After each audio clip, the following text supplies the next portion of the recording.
Hello guys, today I'm going to be showing you how to divide using the standard method when you have decimals in your dividend or in your first number. And you're going to see how this is pretty much all the same as what you did last week when there was not a decimal. The only thing that's going to be different is your last step. So we're going to go ahead and get into it by setting up our first problem, which is 1 and 1200ths divided by 2. You're going to put your dividend inside your division house, and you're going to put your divisor on the outside.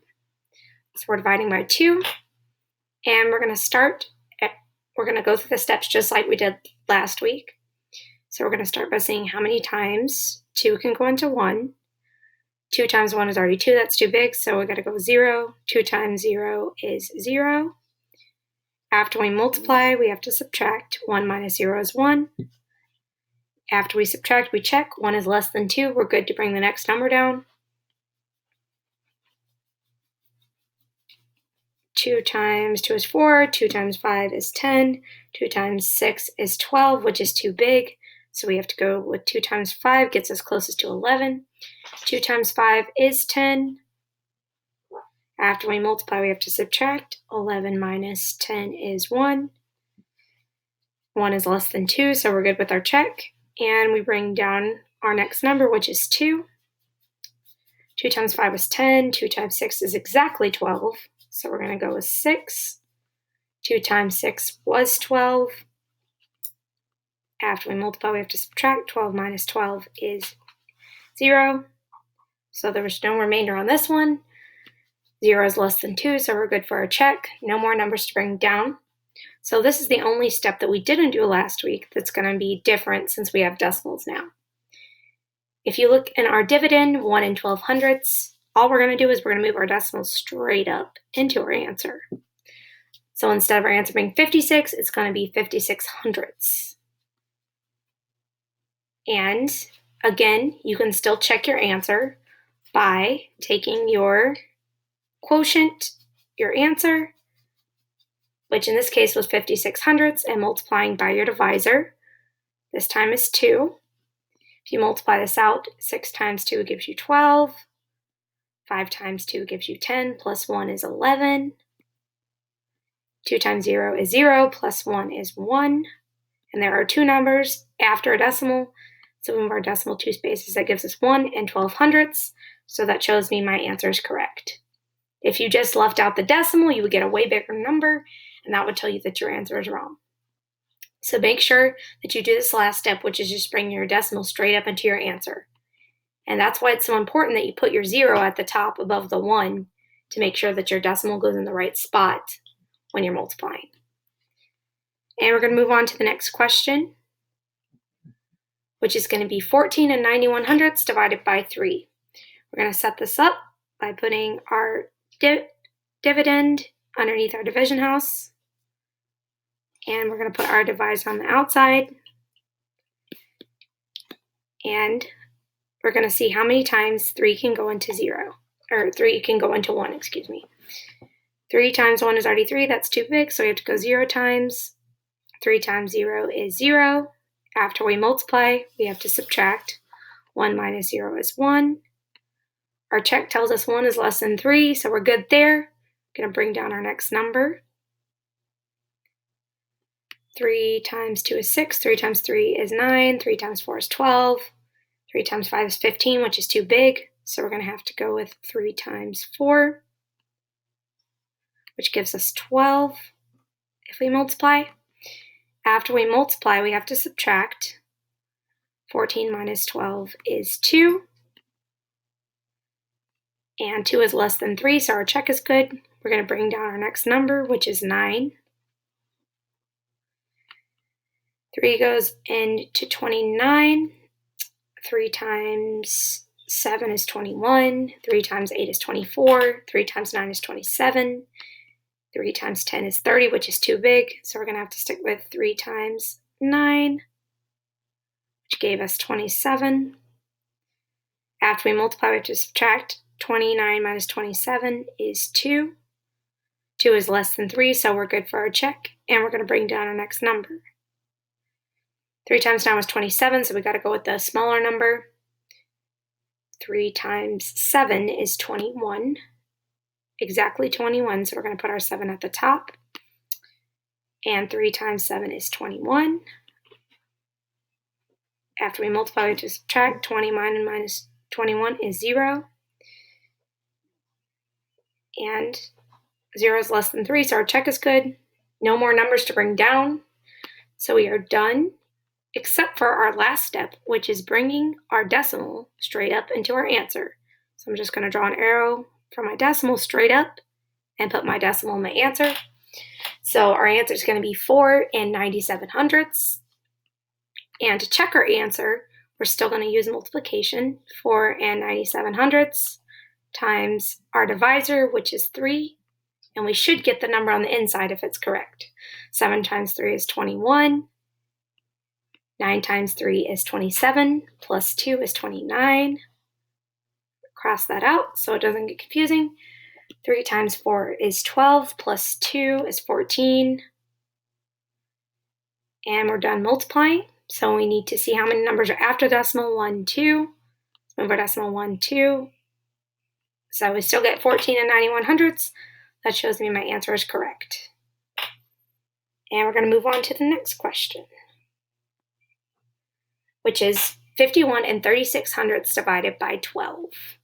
So first thing I'm going to do is I'm going to set up our problem. I'm going to put our dividend in the division house. And I'm going to put our divisor on the outside, which is 12. And we're going to start by seeing how many times 12 can go into 5. 12 times 1 is already 12, too big, so we have to go with 0. 12 times 0 is 0. After we multiply, we have to subtract. 5 minus 0 is 5. 5 is less than 12, so we're good for our check. And we're going to bring down our next number, which is 1. And we need to see how many times 12 can go into 51.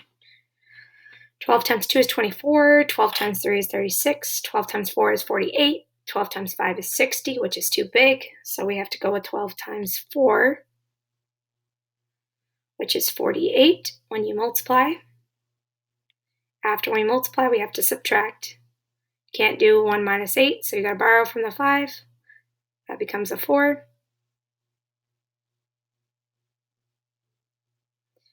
And our 1 is borrowing, so it's going to become an 11. 11 minus 8 is 3. After we subtract, we got to do our check. 3 is less than 12, so we're good. And we're going to bring down our next number. Now I need to know how many times 12 can go into 33. 12 times 3 is 36, which is too big. But 12 times 2 is 24. So that's going to be our closest. So I'm going to go 12 times 2, which is 24 when you multiply. After we multiply, we have to subtract. You can't do 3 minus 4, so we're going to have to borrow. This becomes a 13. 13 minus 4 is 9. After we subtract, we are checked. 9 is less than 12, so we're good to bring down our next number, which is 6. We need to know how many times 12 can go into 96. So 12 times 6 is 72. 12 times 7 is 84. 12 times 8 is actually 96 exactly, so I'm going to go 8. 12 times 8 was 96. And we are going to subtract now. 96 minus 96 is 0. 0 was less than 12, so we're good there. No more numbers to bring down. So our last step is bringing our decimal straight up into our answer. So that gives me 4 and 28 hundredths. I'm going to check that with multiplication to make sure it's correct. 4 and 28 hundredths times 12. 2 times 8 is 16. 2 times 2 is 4, plus 1 is 5. 2 times 4 is 8. I am on my second row, so I have to make sure I add my 0. 8 times 1 is 8. 1 times 2 is 2. 1 times 4 is 4. 6 plus 0 is 6. 8 plus 5 is 13. 9 plus 2 is 11. And 1 plus 4 is 5. and there are two numbers after a decimal, so I do move my decimal 2 spaces. Gives me 51 and 36 hundredths, which is the same as my dividend, so I know my answer is correct. And we're going to move on to the last question, which is going to be 70, 90, and 35 hundredths divided by 23. So I'm going to go ahead and set up my problem, put my dividend inside the division house. 79 and 35 hundredths divided by 23.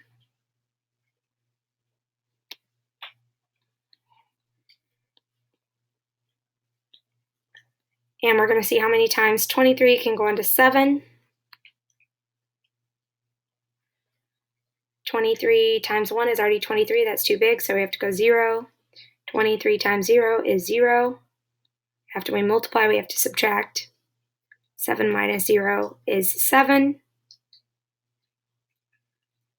After we subtract, we do our check. 7 is less than 23, so we're good to bring our next number down.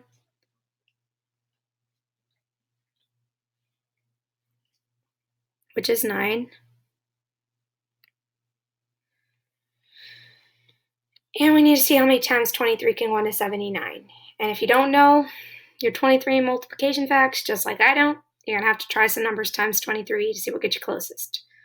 So let's try 23 times 2 would give me 2 times 3 is 6, and 2 times 2 is 4. That's 46.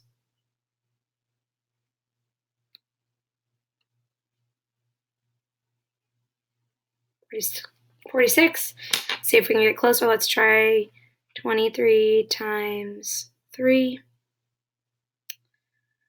3 times 3 is 9. And 3 times 2 is 6. Gives us 69. It's closer, but we're going to make sure it's the closest. So I'm going to try 23 times 4, 2. 4 times 3 is 12. 4 times 2 is 8, plus 1 is 9, and 92 is too big, so we got to stick with times 3. Gave us 69. After we multiply, we have to subtract. 9 minus 9 is 0. 7 minus 6 is 1. And 10 is less than 23, so our check is good, and we're good to bring down our next number, which is 3. And we're going to see what number times 23 will get us closest to 103. 23 times 4, if you check our work down here, was 92, which is pretty close, but I'm going to try times 5 to make sure that's not closer. 23 times 5. 5 times 3 is 15. 5 times 2 is 10, plus 1 is 11. That's bigger than 103, so I got to stick with 4. 23 times 4 was 92. After we multiply, we have to subtract. 3 minus 2 is 1. You can't do 0 minus 9, so you have to borrow from the 1. This becomes a 10. 10 minus 9 is 1. After we subtract, we do our check. 11 is less than 23, so we're good to bring down our next number, which is 5. So we need to know how many times 23 can go into 115. And I'm going to move my numbers over here so that it doesn't get squished at the bottom. Minus 92 gave us 111, and then we brought down our 5, which gave us 115. Okay, so we already did 23 times 5, and that already gave us exactly 115. So 23 is going to go into 115 exactly 5 times. And 23 times 5 was 115.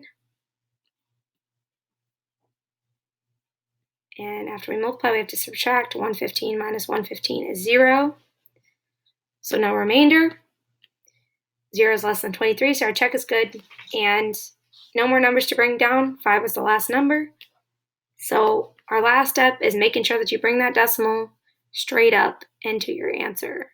So that gives us 3 and 45 hundredths. And we're going to check to make sure that when we multiply, we get that number. So I'm going to go ahead and I'm going to erase some of this work down here so we can do our check by multiplying 23 times 3 and 45 hundredths to make sure we get 79 and 35 hundredths. So 3, 4, and 45 hundredths times 23. 3 times 5 is 15. 3 times 4 is 12, plus 1 is 13. 3 times 3 is 9, plus 1 is 10. And my dog's barking at me. Say hello, Kensler. After we're done multiplying the first row, we have to add our 0 to our second row. 2 times 5 is 10. 2 times 4 is 8, plus 1 is 9. And 2 times 3 is 6. If we add our two rows together, 5 plus 0 is 5. 3 plus 0 is 3. 9 plus 0 is 9. And 6 plus 1 is 7. There are two numbers after a decimal, so I move my decimal 2 spaces, and it gives me 79 and 35 hundredths, just like my dividend, so I know my answer is correct. And that last step is the only thing you have to do differently when you're dividing with decimals. So here are a few problems for you to try on your own.